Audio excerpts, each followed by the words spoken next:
কাৰ্বি আলঙত বাস কৰা অনা কাৰ্বি বা যিসকল কাৰ্বি আলঙৰ স্থায়ী লোক নহয় তেওঁলোকক নিজৰ মাটিৰ পৰা উচ্ছেদ কৰিব লাগে বুলি বহুদিনৰ পৰা এটা দাবী আছে।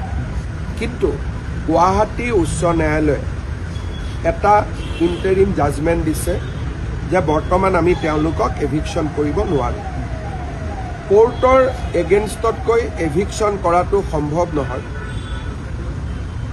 কিন্তু স্বাভাৱিকভাৱে এছাম লোকে এইটো বিচাৰিছে যে ইমিডিয়েট এভিকশ্যন হ'ব লাগে।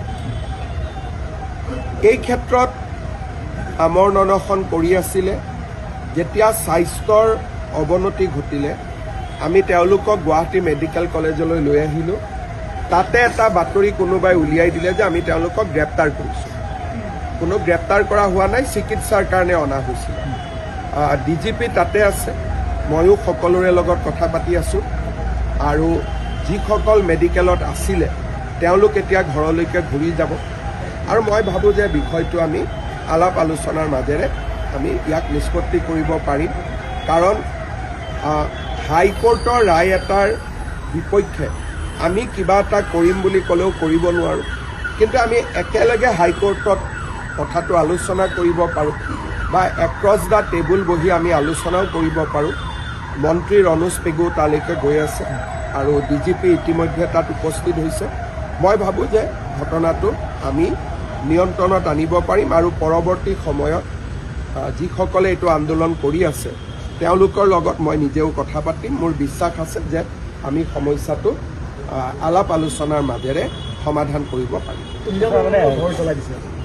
মই তাকে কৈছোঁ যে তুলিৰাম ৰংহাঙে নিজেও বিচাৰে যে আমি এভিকশ্যন কৰোঁ, কিন্তু হাইকোৰ্টৰ অৰ্ডাৰ হ'লেতো তুলিৰাম ৰংহাং নহয়, ময়ো কৰিব নোৱাৰোঁ। গতিকে যোনেই ঘৰ আক্ৰমণ কৰিছে বা থানাখনতো অলপ আক্ৰমণ কৰিব চেষ্টা কৰিছে, এইটোৱে সমাধান একো নানে। বৰঞ্চ কালি যেতিয়া হাইকোৰ্টে গম পাব যে আমাৰ অৰ্ডাৰ থকাৰ পিছতো কোনোবাই আমাৰ অৰ্ডাৰটো ভায়লেট কৰিবৰ কাৰণে জবৰদস্তি কৰিছে, তেতিয়াতো হাইকোৰ্টৰ আৰু বেছিহে খং উঠিব। সাধাৰণতে হাইকোৰ্টে কেছ দিলে, কিবা অৰ্ডাৰ দিলে আমি কি কৰোঁ? হাইকোৰ্টলৈকে আহোঁ। হাইকোৰ্টে নামানিলে আমি সুপ্ৰিম কোৰ্টলৈকে যাওঁ। কিন্তু হাইকোৰ্টৰ অৰ্ডাৰ থকা বিষয় এটাত আমি যদি কাজিয়া পেচাল কৰোঁ তেতিয়া হাইকোৰ্টে আলোচনাৰ ৰাস্তাটোতো তাত প্ৰশ্নবোধক চিন আহিব। সেইকাৰণে মই ভাবোঁ যে যিসকলে এইটো কৰিছে তেওঁলোকে হয়তো কথাটো ভালকৈ বুজা নাই বা হাইকোৰ্টৰ জাজমেণ্টটো দেখা নাই।